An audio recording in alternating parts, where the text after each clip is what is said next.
কর্মী বাংলাদেশে আছে যারা দীর্ঘ 17 বছরে আওয়ামী লীগের থেকে 1টি টাকার সুবিধা নেয় নাই। বাংলাদেশে এমন এমন আওয়ামী লীগ নেতা আছে যারা 17 বছরে আওয়ামী লীগের একটা চকলেট খায় নাই। তারা বঙ্গবন্ধুর আদর্শ নিয়ে আওয়ামী লীগ করেছে। আজকে দেখি যে তারা নির্যাতিত। কেন? তাদের গায়ে হাত কেন?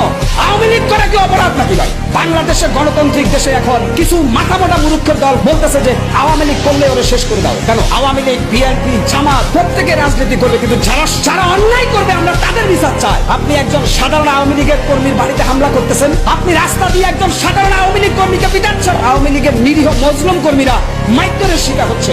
এই নোংরা রাজনীতির জন্য কি আমরা দেশটা স্বাধীন করেছি? অতএব শেখ হাসিনা যদি খারাপ করে আপনি ভালো করে প্রমাণ দেন যে আমি শেখ হাসিনার চাইতে ভালো। কিন্তু অবস্থা এমন দাঁড়াইছে, শেখ হাসিনা যদি করে 10 গুণ, আপনি করতেছেন 30 গুণ।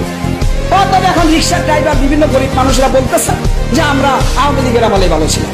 কারণ এগুলো আপনারা বলাচ্ছেন না। আজকে মনে রাখবেন, আমি বলছি আওয়ামী লীগকে আপনারাই প্রতিষ্ঠিত করবেন। কারণ আপনাদের এই কৃতকর্ম 10 মাসে জনগণ সম্পূর্ণভাবে অ্যানালাইসিস করেছে।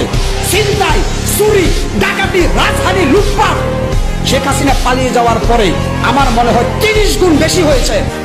প্রত্যেকটা জিনিসকে যদি আমরা এক জায়গায় আনি তাহলে বিচার করবো যে কারা প্রকৃত অপরাধী।